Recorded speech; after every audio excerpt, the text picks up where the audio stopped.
स्नेही विद्यार्थियों, सुप्रभात। स्नातकोत्तर उत्तरार्ध हिंदी साहित्य के अंतर्गत आज हम नवम प्रश्न पत्र में विद्यानिवास मिश्र जी के ललित निबंध संग्रह मेरे राम का मुकुट भीग रहा है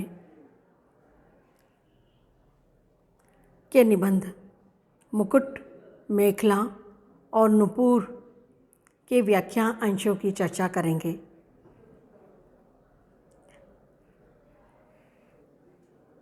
साहित्यकार विद्यानिवास मिश्र जी के ललित निबंध अपनी सुकोमल भावना के साथ साथ उत्तम विचारों के लिए भी ख्याति प्राप्त हैं। उनका सुप्रसिद्ध ललित निबंध संग्रह मेरे राम का मुकुट भीग रहा है में संकलित निबंध मुकुट, मेखला और नुपुर, यह एक ऐसा निबंध संग्रह है जिसके अंतर्गत माँ के प्रति भाव व्यक्त किया गया है। अवतरण इस प्रकार है। जो एक विशेष प्रांत के मोह में, एक विशेष जनपद के मोह में और एक विशेष कोने के मोह में इन विशाल देश की इस विशाल मोहकता को भूल जाता है, उसके ऊपर मुझे तरस आता है। मुझे केवल इतना समझ में आ सकता है कि जिस माँ का दूध पिया हो उसका ऋण कुछ विशेष होता है, पर उस ऋण का शोध भी मेरी समझ में बहुत बड़ा, सबसे बड़ा यही है कि वैसे दूध वाली जितनी माताएं हों उसकी वत्सलता की पात्रता अपने में लाई जाए, क्योंकि माँ एक की नहीं सबकी है और वह अनेक होते हुए भी एक है। माँ की महत्ता, माँ के समर्पित भाव का बहुत ही सुंदर चित्रण प्रस्तुत निबंध में किया गया है। माँ एक नहीं होती, वह कई रूपों में हमारे सामने आती है। धरती हमारी माँ है। माँ जन्म देने वाली भी होती है और जितने जीव दूध देने वाले होते हैं वे सब माता के रूप में ही होते हैं। ऐसी स्थिति में माता का ऋण चुकाना आवश्यक होता है। कारण ये है, माँ का ऋण अन्य ऋणों की तुलना में विशिष्ट और महत्वपूर्ण होता है। इसी संदर्भ में मिश्र जी कह रहे हैं कि आज ये देखने को मिलता है कि लोग अपने अपने प्रदेश के प्रति अनुराग रखते हैं, कोई भी किसी दूसरे प्रदेश के प्रति प्रेम नहीं रखता है। यह स्थिति ठीक नहीं है। लेखक ने बताया है कि सभी प्रदेश हमारे देश के ही अंतर्गत आते हैं। ऐसी स्थिति में किसी एक प्रदेश के प्रति जुड़ना और दूसरों को उपेक्षित करते हुए भुला देना उचित नहीं है। हमें तो ये ध्यान में रखना चाहिए कि हमारा देश बहुत विशाल है और इस विशाल देश की संस्कृति, यहाँ के विश्वास, यहाँ के कर्म, धर्म और नियम, उपनियम सभी विशिष्ट और मोहक है। ऐसी स्थिति में किसी व्यक्ति का किसी एक विशेषज्ञ प्रदेश के प्रति मोह रखना उचित नहीं है। जो लोग ऐसा मोह रखते हैं उनकी बुद्धि पर तरस आता है। लेखक ने कहा है कि उसकी दृष्टि में तो महत्वपूर्ण बात यह है कि हम जिस माँ का दूध पीते हैं उसके प्रति हमारा विशेष दायित्व होता है। संपूर्ण देश की धरती हमारी अपनी है। ये धरती मात्र जड़ मिट्टी का ढेर नहीं है, अपितु ये तो साक्षात माता के रूप में हमारा पोषण करती है। हम इसके ऊपर उत्पन्न अन्न, धन आदि का प्रयोग करते हुए अपने मन तन को पुष्ट करते हैं। ये हमारी पोषक है। फिर इससे बड़ी माँ और कौन हो सकती है। इससे यह ध्वनित होता है कि हमें अपनी धरती माँ के प्रति दायित्व बोध से युक्त होना चाहिए और उसका जो हमारे ऊपर जो ऋण है उसे महत्व देते हुए चुकाने का प्रयत्न अपने प्राण देकर भी करना चाहिए। मिश्र जी ने स्पष्ट किया है कि माँ का ऋण सर्वोपरि होता है। हमें उस ऋण के महत्व और स्वरूप को पहचानने का प्रयत्न करना चाहिए। इस ऋण का चुकाना आवश्यक है। लेखक ने यह भी स्पष्ट किया है कि जिस प्रकार दूध देने वाली जितनी माताएं हैं वे महत्वपूर्ण हैं और हमारा पोषण करती हैं, वैसे ही धरती माँ भी हमारा पोषण करती हैं। जब धरती हमारी माँ है तो फिर उसे संपूर्ण देश की धरती के प्रति एक भाव रखना चाहिए। माँ का भावना रखना चाहिए। प्रदेश के आधार पर धरती में अंतर करना चाहिए। अपने ही प्रदेश की धरती को महत्व देकर अन्य प्रदेशों की धरती की उपेक्षा करना जगत माता का अपमान है। गद्यांश के अंत में लेखक ने यह भी स्पष्ट कर दिया है कि व्यक्ति को अपनी माँ के प्रति वात्सल्य भाव जगाने का प्रयत्न करना चाहिए। माँ कोई भी हो, कहीं भी हो, वह हम सबकी माँ होती हैं। वास्तव में प्रदेश कोई भी हो, कैसा भी हो, वो मातृरूपा है। अतः हमें उस मातृरूपा का सम्मान करते हुए, श्रद्धा व्यक्त करते हुए उसके प्रति अपने दायित्व का ईमानदारी से, पूरे प्रेम के साथ पूरा करने का प्रयत्न करना चाहिए। साहित्यिक सौंदर्य के अंतर्गत हम कह सकते हैं कि गद्यांश के अंतर्गत मिश्र जी का मातृभाव अभिव्यक्त हुआ है। यह एक ऐसा भाव है जो लेखक की संस्कारशीलता, उसके सांस्कृतिक चिंतन और बहुत से जुड़ा हुआ है। गद्यांश में मातृ ऋण को सर्वोपरि मानते हुए उसके प्रति दायित्वशील, श्रद्धायुक्त और वात्सल्य पूरित बने रहने की भावना व्यक्त की गई है। गद्यांश में यह आया वाक्य सर्वाधिक महत्वपूर्ण है। दूध वाली जितनी माताएं हैं, सबकी वत्सलता की पात्रता अपने में लाई जाए, क्योंकि माँ एक की नहीं सबकी है और वह अनेक होते हुए भी एक है। गद्यांश में प्रयुक्त भाषा शैली अपेक्षाकृत सरल है। शैली में भावुकता के साथ साथ चिंतन परकता भी देखने को मिलती है। अगला गद्यांश है। इस मातृभूमि की वंदना में जिन कवियों ने गीत गाए हैं, उन्हें सबने इसको खंड करके नहीं देखा। खंड को देखते हुए भी इसकी अखंडता को उसमें पाने की कोशिश की।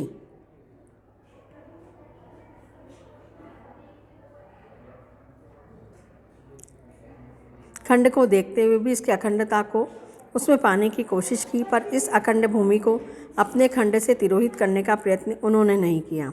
उनकी पगडंडी पर मैं भी चलूँगा।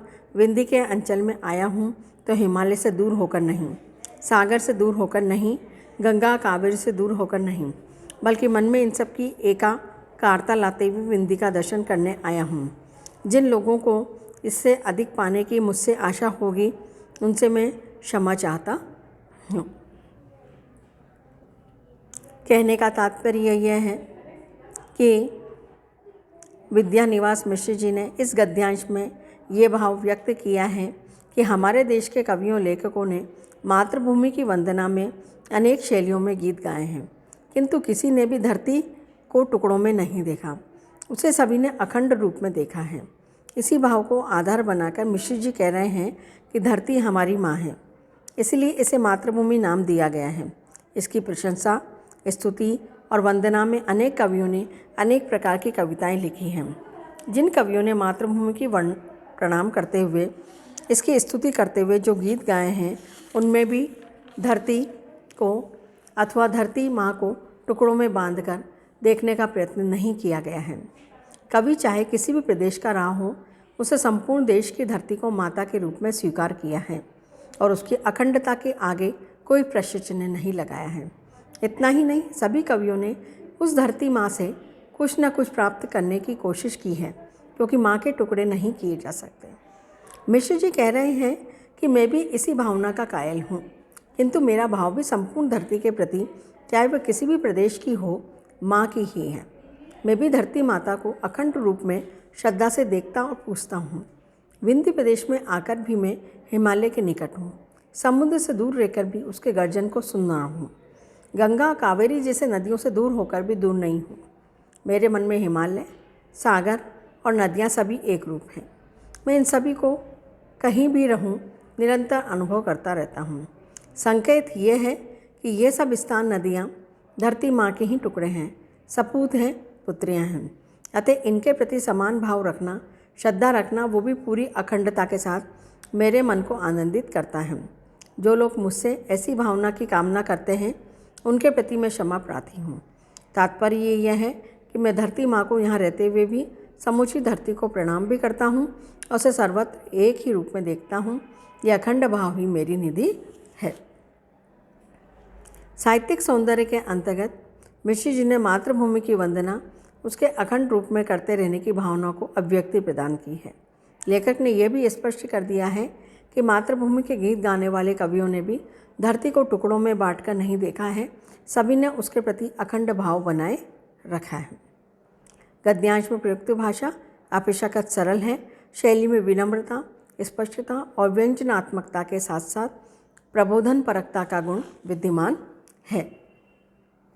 अगला गद्यांश है, मैं कम से कम काल की सीमा को लांघने वाली सरस्वती की इन प्रसादियों को देश में सिमटाकर रखने के पक्ष में हूँ, क्योंकि मेरा विश्वास है कि छोटी प्रति बड़ी प्रति को जन्म न दे सके और बड़ी प्रीति भी ऐसी प्रीति को जन्म न दे सके जिसमें प्रीति पात्र कौन है ये पहचानना, ये अंगुली निर्देश करके बताना असंभव हो जाए तो उसे मैं मनुष्य की दैन्य दुर्बलता मानता हूँ।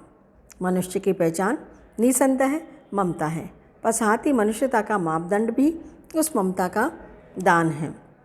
उस दान में जिसने कंजूसी की है वो बोना बनकर रह गया है, और दान देना ही नहीं दान लेना भी, और इसलिए दान को भी समर्पण कर लेना उसकी महत्ता है। मिश्र जी ने यहाँ भी ये बतलाने का प्रयत्न किया है कि भारत एक विशाल देश है, उसमें अनेक प्रदेश हैं, किंतु किसी भी प्रदेशवासी को अपनी महत्ता अलग से समझते हुए भी संकीर्ण विचारों से युक्त नहीं होना चाहिए। लेखक ये मानता है कि काल की सीमा का उल्लंघन और समूचे देश को एक भावना से देखना ही परम धर्म है।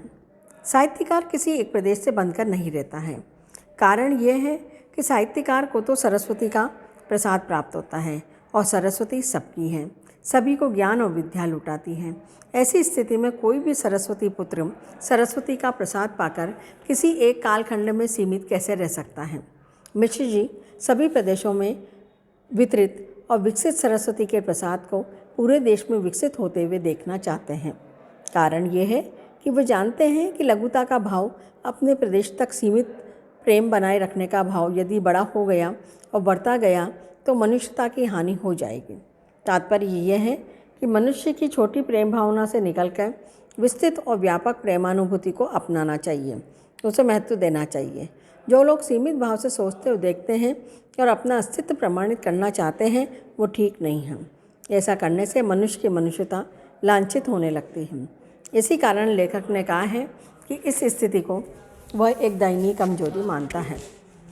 मिश्र जी कह रहे हैं कि यह तो माना जा सकता है कि मनुष्य की चेतना में ममता का भाव होता है, किंतु यह ममता यदि सीमित हो जाती है, सभी को प्राप्त नहीं होती है, तो उचित नहीं कहा जा सकती।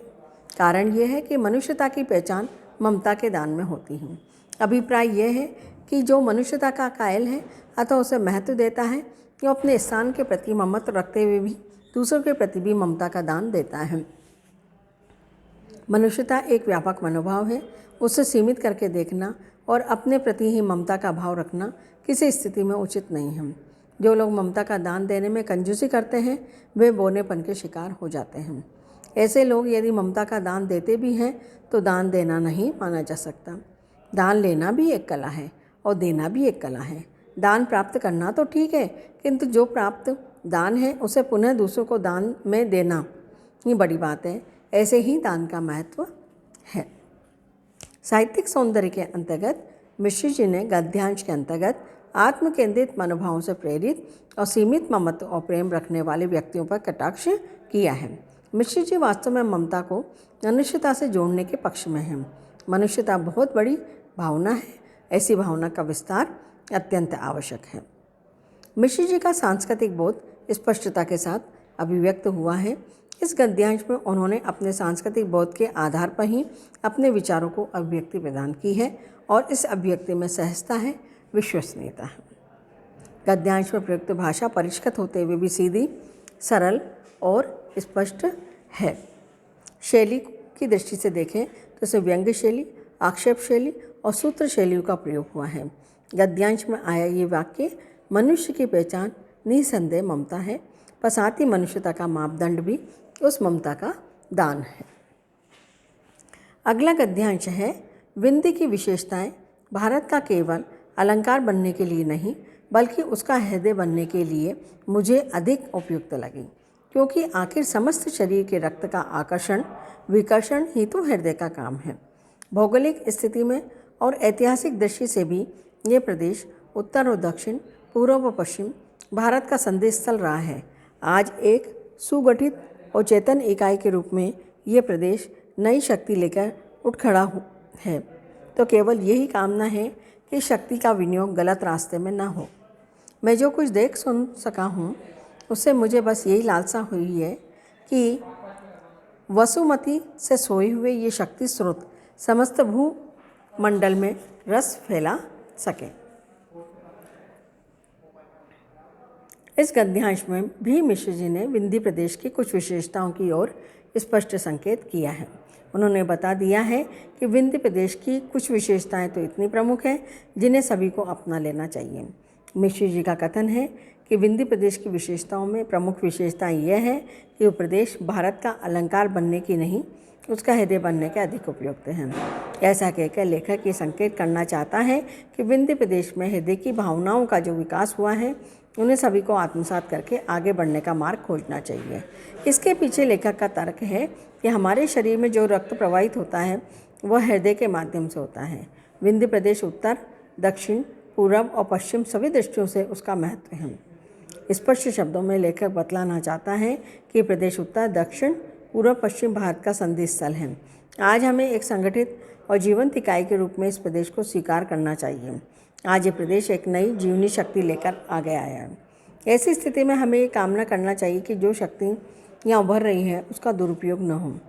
संकेत ये है कि जब कोई शक्ति नए रूप में उदित होती है तब उसका दुरुपयोग भी हो सकता है।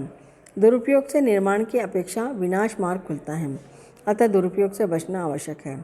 अंत में लेखक ने बताया है कि मैंने जो कुछ देखा और सुना है उससे मुझे ये भावना उचित लगी कि धरती के सोए हुए शक्ति केंद्र समस्त पृथ्वी में यदि अपना रस फैला सकें तो ये हमारी धरती और मानवता के लिए कल्याणकारी होगा।